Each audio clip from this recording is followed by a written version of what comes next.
Radio Libertà non ha filtri né censure, ascolta la gente e parla come la gente.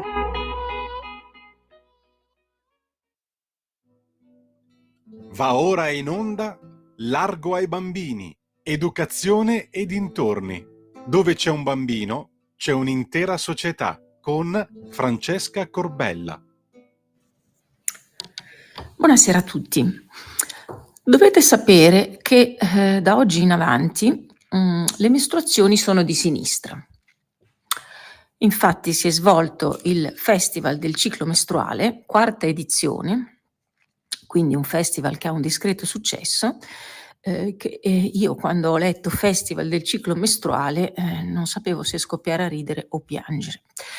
È un consesso che dura 3 giorni, in particolare la scorsa edizione dal 16 al 18 maggio a Milano, che ha lo scopo di conclamarsi in un bacino di voti ben targettizzato, con un messaggio comunicativo molto preciso e un target molto ampio, quindi tutte coloro che nella vita hanno prima o poi il ciclo mestruale. Lo scopo invece di facciata è quello di unire un consesso solidale, cooperativo, cooperativistico, amicale, con questo linguaggio tributato direttamente dagli anni 70, non si sono accorti che sono passati quasi 60 anni e sono ancora fermi a questo utilizzo del linguaggio in modo assolutamente promozionale, seduttivo, informale, fintamente spiritoso e così simpatico, diciamo, che a me non fa per niente ridere, ma tutto lo stile della presentazione del festival è di questo genere. E adesso vi leggo il programma con le svariate persone che si sono molto impegnate nel realizzare questo progetto. C'è stata la serata di apertura appunto di questa quarta edizione dal titolo Si cura, creare e coltivare gli spazi pubblici, con Elena Lattuada, delegata alle pari opportunità del sindaco di Milano, Anita Pirovano, presidente del Municipio 9 del Comune di Milano. Non avevamo dubbi che il sindaco Sala sponsorizzasse una roba del genere. Laura Darè, collaboratrice di Sex and the City, si occupa di urbanistica di genere e processi partecipativi. Perché dovete sapere che in questi ambienti non si partecipa semplicemente, ma si attivano processi partecipativi. L'urbanistica di genere, sinceramente, non ve la so spiegare. Procediamo. Veronica Corbellini, psicologa e ricercatrice, socia fondatrice di Eva in Rosso, e Riccardo, rappresentante della lista universitaria La Terna Sinistrorsa del Politecnico di Milano, e un altro ente che va a infilarsi tra le maglie delle scuole, rappresentante della Consulta Provinciale degli Studenti di Milano. Sono ovunque, fondano associazioni, fondano comitati, fondano gruppi, fondano collettivi. Allora andiamo avanti con il programma. Fare Tana. Uno spazio sicuro non è uno spazio. Qua ci sono tutti i doppi sensi, tripli sensi, spiritosaggini varie. È una performance che scomoda lo spazio sicuro nella sua dimensione fisica, dal luogo circoscritto e attraversabile ad un sentire che fa appello a ciò che il corpo vivo desidera.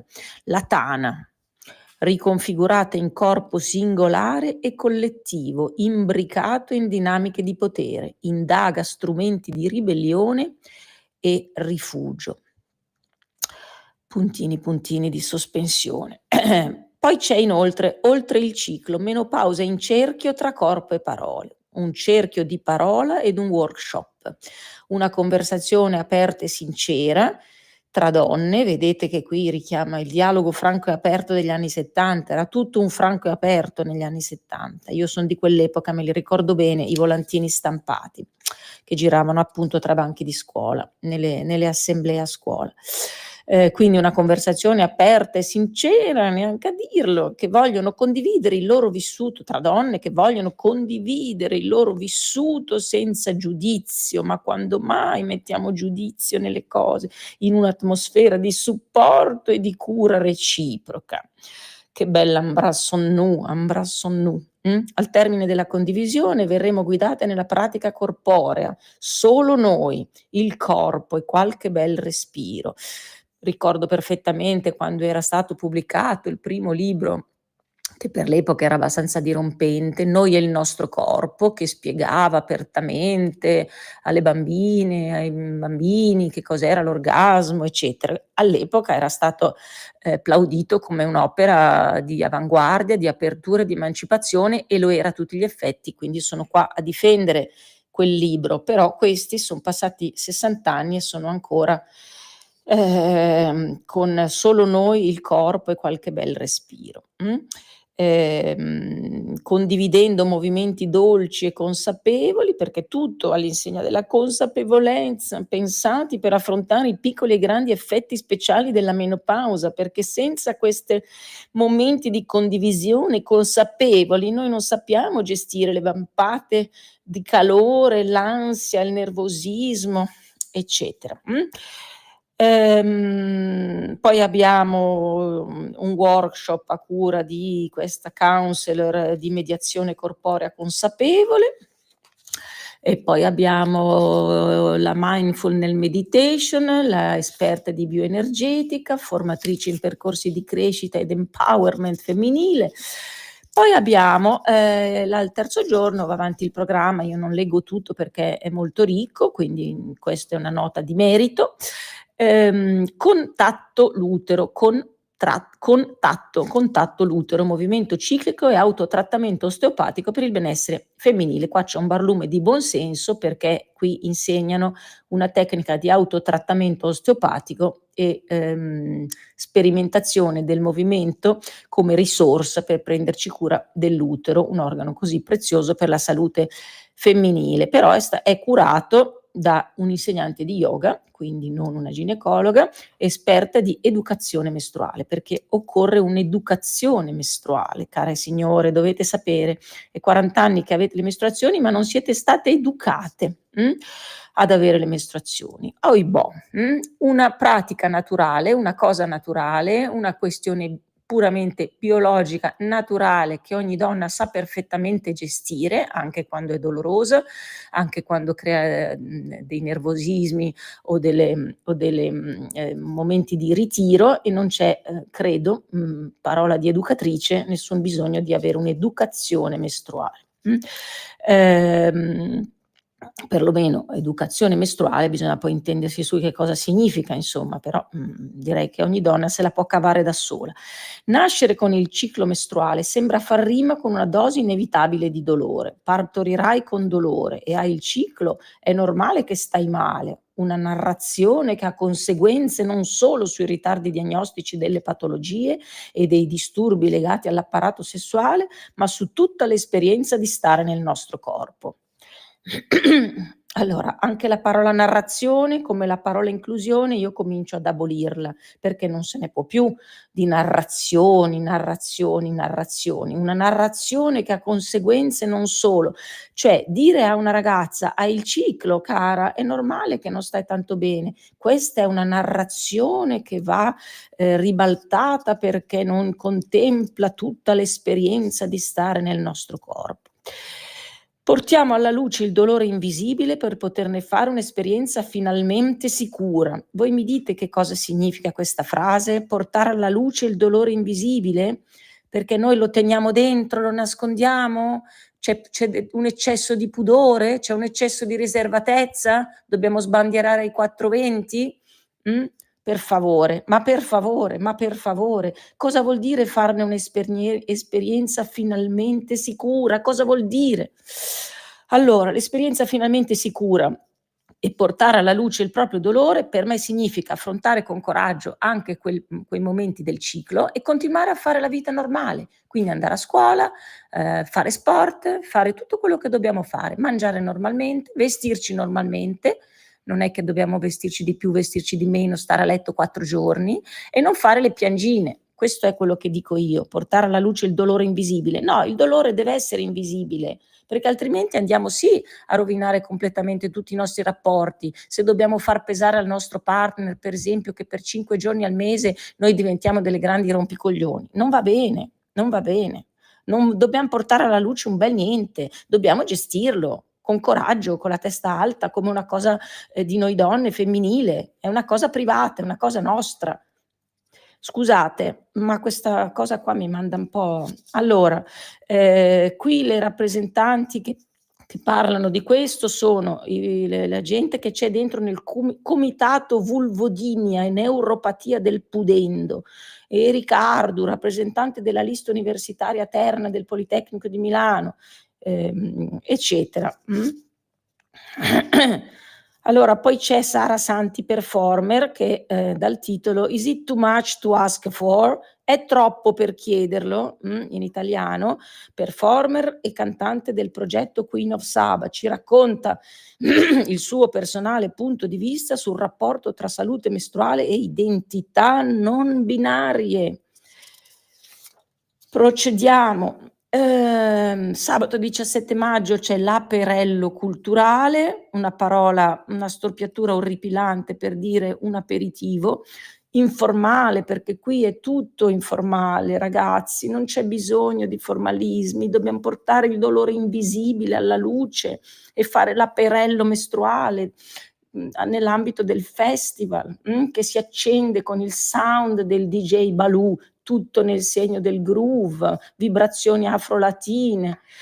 Poi c'è il DJ set di Sara Santi, performer, attivista intersezionale. Voi mi volete dire che cos'è l'attivismo intersezionale? Di quali sezioni parliamo? Di quale internazionalizzazione delle sezioni? Allora, poi procediamo a corpo sicuro. Come mi sento in relazione a persone che non conosco? Dove mi sento bene? Dove accetto il tocco? In che condizioni il mio corpo si sente al sicuro? C'è bisogno del festival del Menarca, no? Per sapere dare queste risposte. Il corpo è il nostro organo relazionale. Attraverso semplici pratiche di ascolto e contatto esploreremo la dimensione della fiducia, dei segnali della pelle, dell'agio, definendo quando e come il nostro corpo si senta al sicuro e come ampliare quello spazio. Il linguaggio è sempre il medesimo. Stato sicuramente interessante, corpo a corpo con la maternità, e qui viene la nota dolente, perché non si riescono a nominare le donne in relazione alla maternità. Allora, io ho già parlato di questo più di una volta, ho fatto anche un'intera trasmissione su questo. La maternità è la nota dolente di questi signori, delle comunità LGBT, delle comunità gender, eccetera, eccetera. Perché? Perché la maternità è un appannaggio della donna. Non si può portarlo via alla donna, non si può trasferirla all'uomo, non si può trasferirla alla comunità LGBT e tutti i suoi rappresentanti. E quindi sta sull'anima, sta sull'anima. Negli ultimi anni abbiamo sicuramente conquistato una maggiore possibilità di autodeterminazione e ci è quindi possibile interrogarci anche su una questione cruciale. Abbiamo non si sa chi, una questione cruciale, il desiderio di maternità. Cioè, scusate, il desiderio di maternità dipende dall'autodeterminazione. Avete capito bene? Non è una cosa naturale, biologica, che appartiene alla donna ed è condivisa con il partner uomo, in un assoluto rapporto paritetico tra i due, perché a maternità corrisponde paternità. No, qui si parla solo di maternità in relazione all'autodeterminazione di non si sa chi, di tutto il gruppo umano. Su questo tema perdurano però numerosi stereotipi, e qui ci voleva la parola dello stereotipo, ed è difficile emanciparci da una narrazione idealizzante. Il peso dell'accudimento di una nuova esistenza sembra tuttora indicibile. Ancora più innominabile è il corpo di chi ha portato a termine una gravidanza, corpo ipermedicalizzato per 9 mesi e poi assolutamente trascurato. Ma cosa stanno dicendo questi qua? Cosa stanno dicendo? Farneticano, il corpo ipermedicalizzato per 9 mesi. Non è vero, Nessuna donna in gravidanza viene seguita, ma non viene ipermedicalizzata, che vuol dire ospedalizzata, vuol dire farmacolizzata. Non è così. E poi assolutamente trascurato. Non è così, perché quando nasce il bambino per un anno intero si continuano a fare visite. Con questa talk vogliamo rompere insieme anche questo tabù. Andiamo avanti. Questo workshop è curato da un'ostetrica, e va bene, da una terapista del dolore ed esperta di medicina di genere. Non si può più essere esperti di medicina e basta, ovvero un medico. Non ci sono più i medici, ci sono gli esperti di medicina di genere. E poi questa signora PhD in studi politici, non si capisce quali studi politici, sarà una sociologa, non si sa. Studi politici, generico. Ciclo sicuro, cosa c'è nel tuo assorbente? Noi non siamo capaci di leggere l'etichetta, naturalmente. L'assorbente resta il presidio mestruale più utilizzato al mondo, ma sappiamo davvero di cosa è fatto? Sostanze tossiche, impatto sulla salute, campagne di sensibilizzazione alternative. Un talk per iniziare a porsi delle domande consapevoli, e siamo sempre alle domande consapevoli. E qui e questo è tenuto da questa signora vice direttrice di Règle Élémentaires, si impegna per la promozione dei diritti delle donne e delle persone LGBTQIA+. È ovvio che c'era, no, la rappresentanza ufficiale. Guida le attività per sensibilizzare l'opinione pubblica sulla povertà mestruale e sui tabù legati alle mestruazioni. Lisa Iannello con gli altri co-founder del festival sta cambiando la narrazione delle mestruazioni per un vero e proprio cambiamento culturale. Ingegnere ambientale ed epidemiologa, la sua ricerca si concentra sull'impatto delle esposizioni legate ai cambiamenti climatici sulla salute umana, e qua c'era naturalmente la voce politically correct, non si può fare a meno di nominare i cambiamenti climatici. Uomini che parlano di ciclo, un altro incontro, cosa significa nella pratica quotidiana avere il ciclo mestruale, come cambiano il corpo, l'energia e le emozioni, come tutto questo impatta nelle relazioni fra partner, familiari, d'amicizia e di lavoro. Il ciclo mestruale per gli uomini rimane spesso un argomento poco conosciuto e su cui c'è poca consapevolezza, e ci sono intere categorie che non sono evidentemente quella maschile tout court che agognano ad avere il ciclo. Questo cerchio è uno spazio di confronto aperto e accogliente pensato per gli uomini in ottica intersezionale, anche loro dobbiamo sempre ragionare in ottica intersezionale, e ci sono vari personaggi, tra cui il fondatore di Osservatorio Maschile, curatore di progetti ed eventi per contribuire ad aggiungere la prospettiva maschile al mondo delle questioni di genere. Un'altra esperta ricercatrice in tematiche di genere, e siamo tutti genderizzati. E poi ci sarà una bella distribuzione che pagherete voi contribuenti del Municipio 9, perché verranno distribuiti gli assorbenti a tutti, grazie a Fondazione Progetto Arca e Municipio 9. Poi naturalmente c'è il Period Award, perché è il premio del periodo, del ciclo. Poi c'è la ciclotteria, quindi la lotteria legata al ciclo. E poi naturalmente il classicone del festival, sempre con questo linguaggio amatoriale, la stand-up comedy con Silvia Conti, che è una attrice che odia tutti, ma ogni mese per 10 giorni odia tutti con maggiore intensità, grazie alla sindrome premestruale. Poi c'è questo Diego Piemontese che ha iniziato bevendo nei locali e ha finito per farci stand-up, enfant terrible della barzelletta. Poi c'è quest'altra Greta Cappelletti, che anche lei ha un bel curriculum, e poi c'è Enrico Pittaluga, attore, autore, fondatore del collettivo artistico Generazione Disagio. Per lui arte e teatro sono sempre politici, e chi poteva dire il contrario? Si entusiasma, si innamora di idee, progetti e persone, e poi cambia spesso umore. Vuoi vedere che al ciclo il suo pezzo al festival sarà un ragionamento ad alta voce, un flusso di pensieri con coaguli di intelligenza, fluido e abbondante. Correrà il rischio di uscire dalla bocca di un maschio cis? Sì, ma non avrà paura di essere femminile, rinunciando a pregiudizi, perbenismi, zavorre, maschere e identità volutamente abortite. Io non ho più fiato per commentare, lascio a voi la risata. Vi saluto, vi do appuntamento a giovedì prossimo con Largo ai Bambini, Francesca Corbella. Avete ascoltato Largo ai Bambini,